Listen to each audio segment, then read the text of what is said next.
Anita is from Gdansk University of Technology, Faculty of Management and Economics in Poland. And the topic you want to present on is how do we teach engineers entrepreneurship, and a case study of Gdansk University of Technology. So Anita, over to you, and then we'll have a discussion afterwards. Yes, thank you very much. I hope it will be just the base for the discussion, this presentation. For 2 days, yesterday and today, I was listening and learning about business school, about business education in UK. And at the beginning, I thought we are completely different because our university works in different environments. And coming to now, I found out that we face almost the same problems, almost the same challenges. With my colleague, Professor Anita Richert, we have prepared a short paper. I hope it will be available on the website about how do we teach engineers entrepreneurship. She cannot be today with us because today is the first day that our new authorities at the university starts their working. She was elected in May on a dean of our faculty. So probably she will watch this. We can say hello. Yes. At the beginning, I would like to say a few words about our university. This is absolutely not perfect, but unique place to study, I think. Have you ever been in Poland? For sure you know Polish people, yeah. Because there are a lot of them here. Yeah, but I would really welcome you to Poland and welcome you to learn how our education system is built and how it developed for last years. So our university is not as old as this in Oxford, of course, but it's one of the oldest. It's over 100 years of history. And it's built on 9 faculties, including our faculty, my faculty. This is the Faculty of Management and Economics. In 1992, our faculty was established at this university, and that was the experiment, because on technical university, there was no economics and no management before. And at the early beginning, we were treated as younger, ugly, and unliked sister among other faculties. But after over 20 years, now we have built our position in teaching and in research, of course, and we are called the wind of change in the university. Again, coming to this voting, which was in May, our vice rector in the authorities of the whole university will be our previous dean of our faculty. So we hope the university will change more and more, will be more innovative, more active, and more entrepreneurial. Our faculty offers studying at each degree, at the first degree, second master degree, doctoral, MBA, and postgraduate studies. So all types of studies. We also offer the unique program. This is the unique in our country program, engineering management.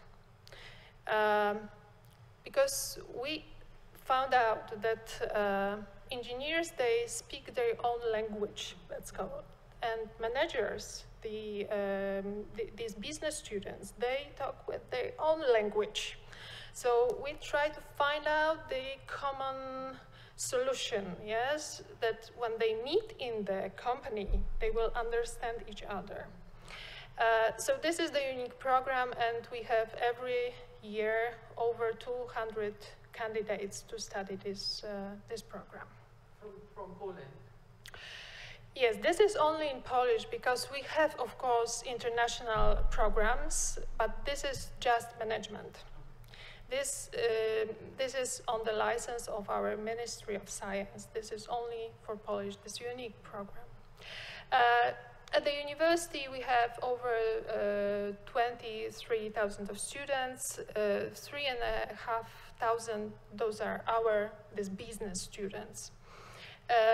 We have over 200 scientists and lecturers, about 200 these are at our faculty. This is difficult to say separately about university and faculty because our construction is a little bit different than yours. So we are somewhere between autonomy and centralization. So we have, the faculties has their autonomy, but at the same time, every decision, including this, we will hire you or fire you, is made by the main central authorities. So this is somewhere between, yeah? And our values, this is smart university, high quality of science, scientific research and teaching, and broad cooperation, international and local. We have at our faculty every semester over 100 foreign students, and over 100 students from our faculty goes abroad in the Erasmus programs. How do we try to teach our students entrepreneurship? The model is built on 4 pillars. The first one I will discuss at the end. The second pillar, this is cooperation with business in the teaching process. It was discussed yesterday, it was discussed today from the morning. So we as the faculty invited representatives of the biggest, the smaller companies to the consultation board. We also invited to this board representatives of regional authorities, labor market organizations, and we meet once for 3 months with these representatives. And we discuss the direction, how we should develop our programs, what we should develop in our educational process and curricula, of course. We invite these professionals to run the classes with the students as well. We organize open lectures and workshops, and what was quite surprising at the beginning when we started this, the classrooms were empty. Even if there were many advertisements that very famous people, famous and popular, and well, the politicians, the economists, the entrepreneurs will come, the rooms were almost empty. Now they are full. So people had to learn that they can come, that it is fruitful. So it lasted, yeah. We needed some time to learn people that they can learn something extra outside the main program of the study. We also started the idea that we will realize projects for the companies, the students' projects. So it wasn't so popular. Right now, the semester projects, the final master engineering projects can be realized in connection with companies. The third pillar, this is the support we give for people who are interested in starting up the business.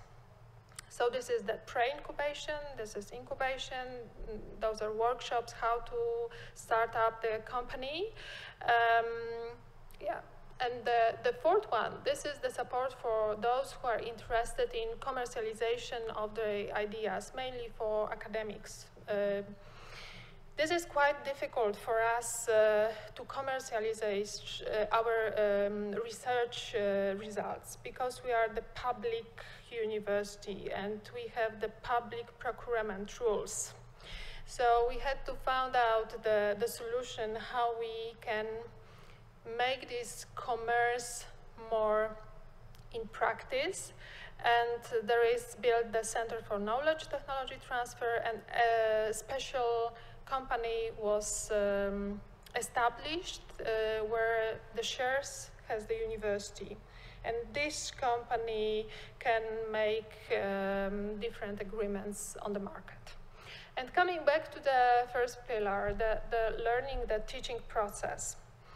It should be divided on two groups. The teaching process we have on our faculty and on these engineering faculties dedicated to these engineers. Of course, on our faculty we have plenty subjects related with economy, business law, entrepreneurship, management, everything related with running, with planning, with strategy, with business. But when we are coming to other faculties, to these engineering faculties, there is lack of such subjects. The research which was made in 2010 among all universities which are in Pomerania region, where we are, showed up that 60% of students had never had any subjects related with economy, management, and entrepreneurship.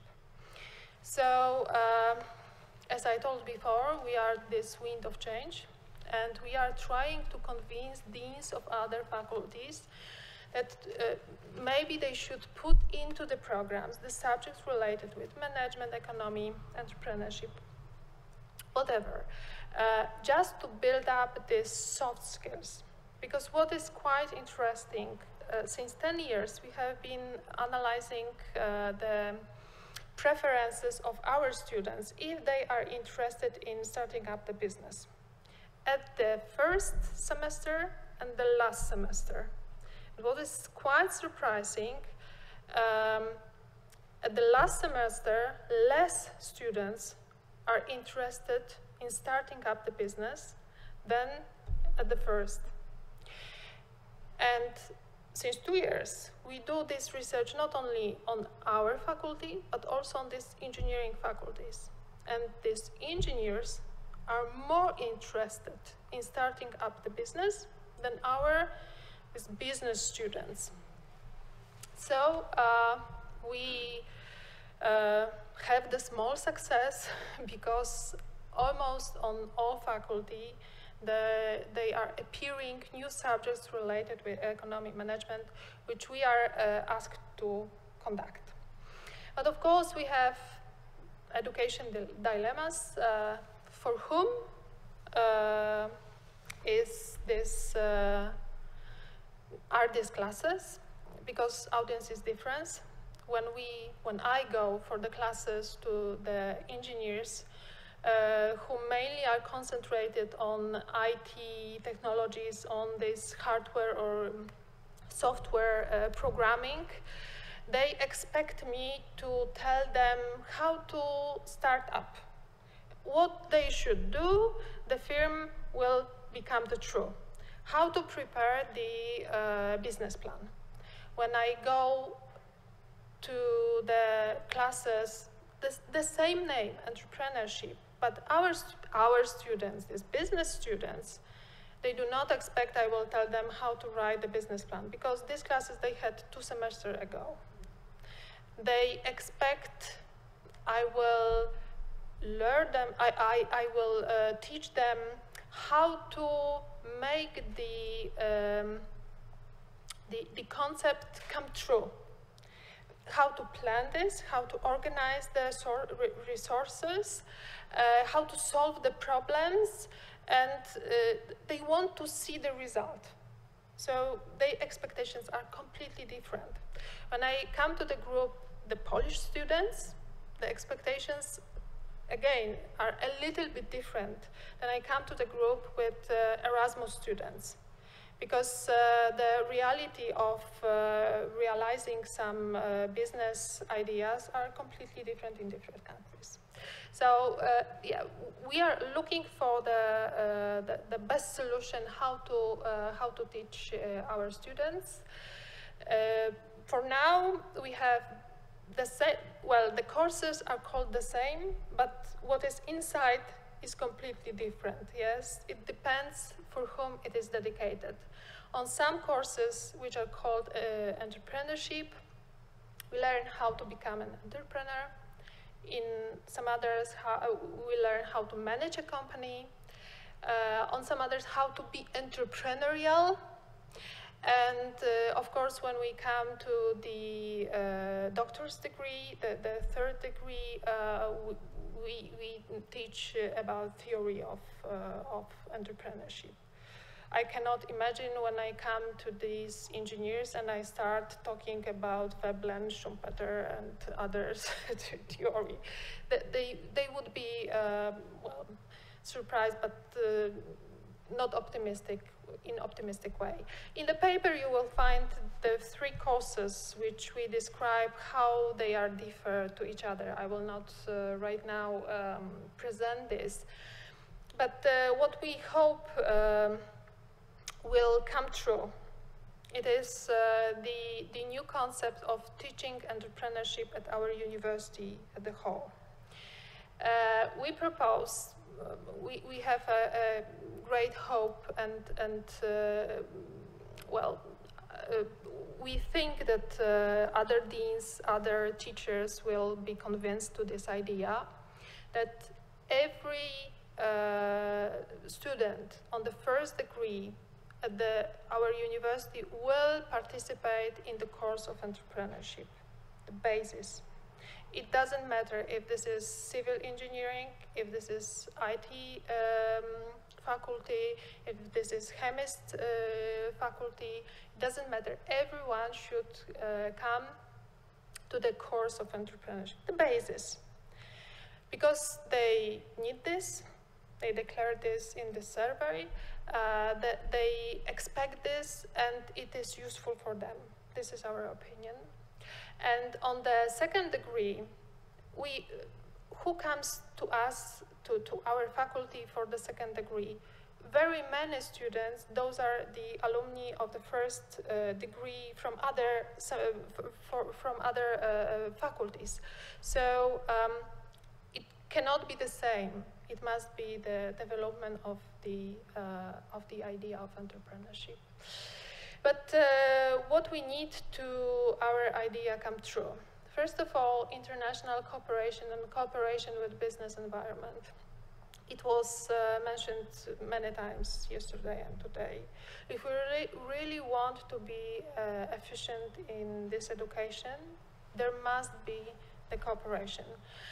We can see the change in the business opinion, because in previous years, the companies did not want to cooperate with the universities, because the universities were seen in Poland as bureaucratic, very slow, sometimes arrogant institutions, which were not really ready to cooperation. Now it has, the opinion has been changing, and I think in our situation it has changed much, and we can see this openness. Consistency of curricula, so we cannot have the situation that the program will be repeated on different steps of education. The professionalism of staff, it was also mentioned today and yesterday, that we as the teachers must learn still, and we invited as the teachers these part-time practitioners, so I think we are going into the right direction. And readiness for changes. I think everything needs time. The new authorities, it was also today said that very important is who is on the top of the organization structure. And I think today, the first day of new authorities of our university, this is a good day. I hope. There were many promises during the election. And I think the thinking is changing, that professors has to have contact with the business, that they have to pay attention about students' development. They must spend more time than only 45 minutes in the classroom. And quality versus quantity. In Poland, we have still this mass education, so big groups, and economy is very important. So it's easier to have one group of 120 students, the lecture, than 5 groups of 20 people, yes? Because it's just cheaper. And we need this type of change as well. Yeah. Okay. I hope this will be the start. I want to find out where is your professors trained? Where do they get trained? Because it's very important that when you try to teach these engineers leadership or entrepreneurship, they must be properly trained, which is very important. So where do your professors are trained, and how are they trained? Well, I will tell now about our faculty, not about the whole university. Only about my faculty. We have very well-trained professors. Most of them, professors and doctors, lecturers as well. Most of us, we had internship abroad. Okay. And is it England, America, or? Yeah. Okay. Eastern countries, Western countries, not Eastern countries.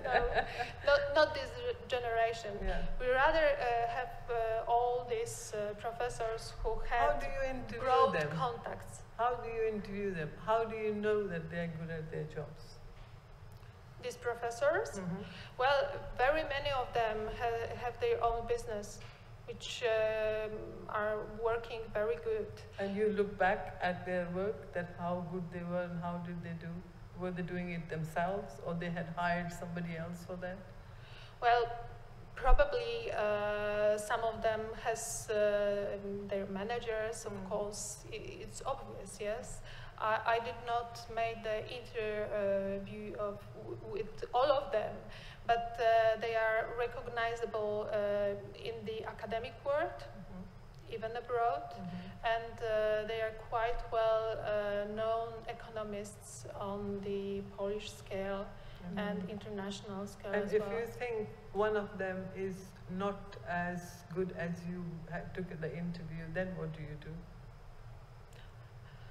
I'm not the dean, I'm not the rector, so Okay. I will not because these are very give important the questions. decision. You know, these are very important questions because we are trying to train not a young person like a teenager, we're trying to train the engineers.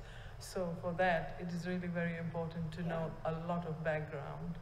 Yeah, absolutely, I agree with you, but I think the good recommendation for our professors are the results. Our alumni have no problem with finding the job, and they are, after the last survey, the best earned person in our region. So I think this is the good recommendation. We have no problems with candidates for MBA studies. Okay. We have very many postgraduate studies, so this is offer for these working people, not only for very young people. Okay. Chris, in Oxford, I mean, you just finished your degree in human sciences. Yeah. Which faculty would that have been based in? That was confusingly under the School of Anthropology, but I was studying a lot of genetics and psychology too, so it was really a mixture. But the idea that the Syed Business School would be going across lots of departments and trying to teach entrepreneurship in the departments as part of the course is not common at Oxford. No. So 3 years ago in the United Kingdom, there was a report called Innovation and Growth from the Association of Business Schools. It was Richard Rawlinson, the head of Booz & Co., the consultancy, plus the Dean of Leeds Business School. And the report was to Lord Heseltine and to Lord Young. And they made the similar recommendations to British business schools, that first of all, they had, besides teaching just to management MBA students, they had to engage with all the other departments. And they needed to try and interest students from every department in entrepreneurship, not just the people who were studying business. And again, to do that successfully, they needed to bring in and help create academics who had worked in business and recognized their business qualifications, instead of them necessarily having to go through the whole process. And it was only by that process, which a few business schools have done, that they've managed to engage with the other departments and start an entrepreneurship process. And what's interesting is that, as you say, it's not just the students, but also the faculty. And if you're going to do a culture of that, even if it meant the faculty lose some students and lose some academics, but are creating businesses, then that's the right result. But you have to get the authorities to recognise that, so that it doesn't just look as though everyone's left and you failed. And it's interesting across a lot of areas. The example I give locally here is nearby in Cirencester is the Royal Agricultural College, which is now a university. And they've been very, very successful at that. So they did it the other way around. They were an agricultural college, completely specialist, all the sciences of soil and animal husbandry and crops, and everything that went with it. And they built a business school onto the side of it. They brought in people who were in agriculture, in distribution, in all the intermediate financing, etc., into the business school. And so it was actually their initiative rather than the management and economist people going in. And that is now quite a successful model. But it means that British farming has gone through a huge change. Yeah.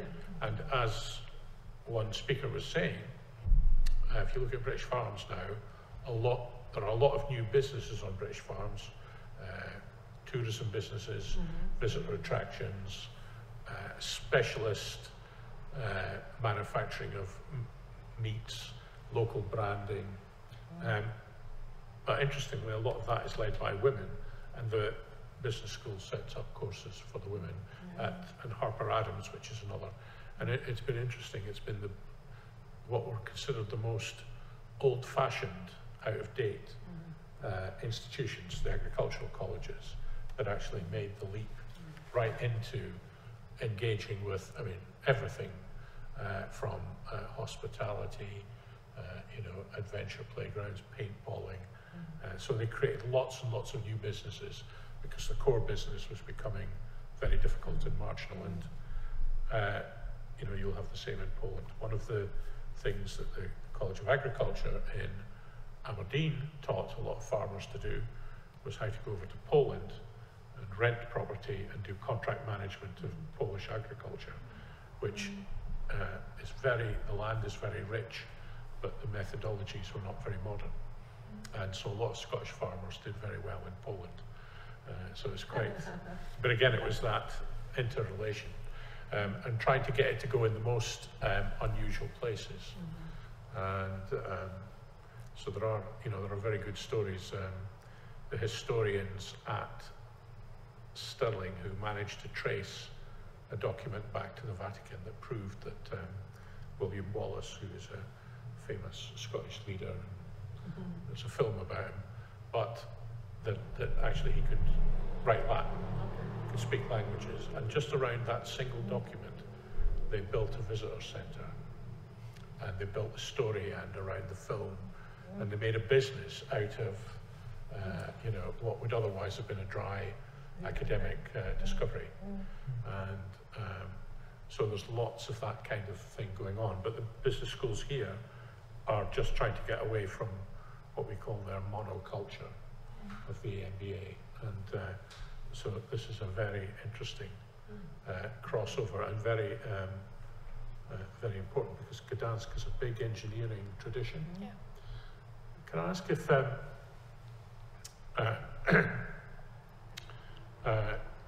how have I mean, Poland has seen a lot of German companies and others invest in Poland, and large bits of Poland become de facto parts of the extended German economy. Does any of that drive the demand for better management, or does it offer opportunities for entrepreneurship, or is this culture coming out of you know, Gdansk's own heritage? Well, we of course have a lot of German investments, but they come from other countries as well. And in Gdańsk particularly, we do not really have big problems with employment. Yeah. The unemployment rate in whole in whole Poland, it's on the level about 8%. In our region, it's about, I think, 7%, but in Gdansk, like it is, it's neutral, 3 or 5%. So our alumni finds this job very easily, but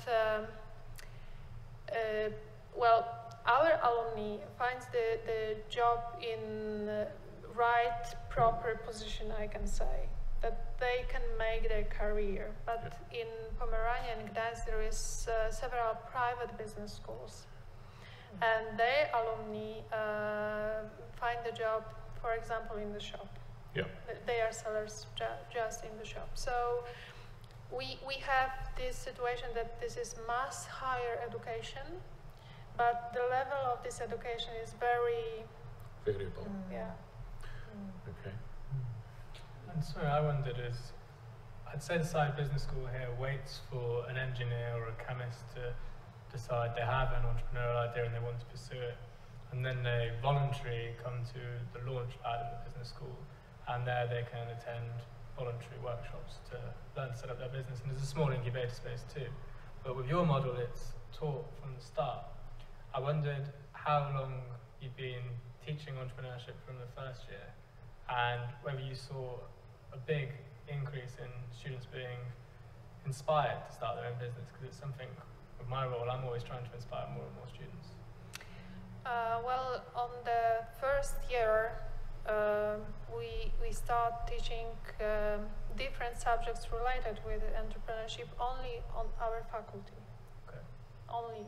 We are not responsible for the students from our faculties. We run the classes related with economics, management, and entrepreneurships there only when we are invited, when in the program their authorities, these faculties authorities will put this type of subjects, and usually they are put at the end of the education process on the first or second degree. So yeah, when we are serving our students,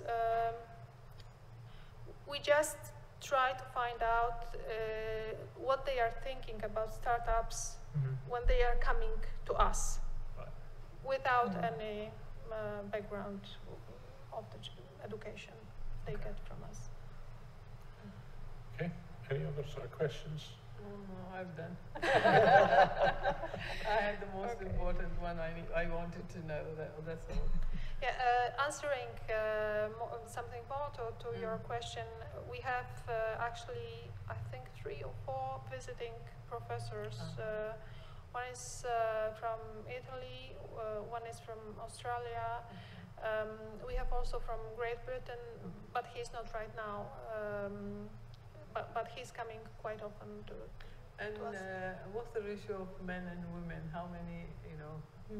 Among teachers or among students? No, about the students. Well, it depends which faculty and which program you will take.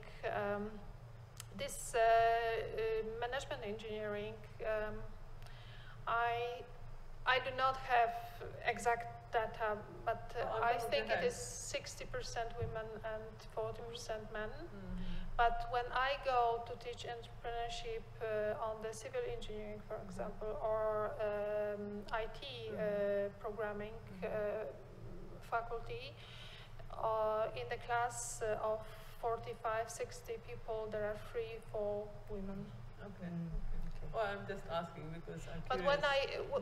when I go to the chemistry, in the group there is no Yeah. men, for example. Because I So- do lots No of men. I No do men.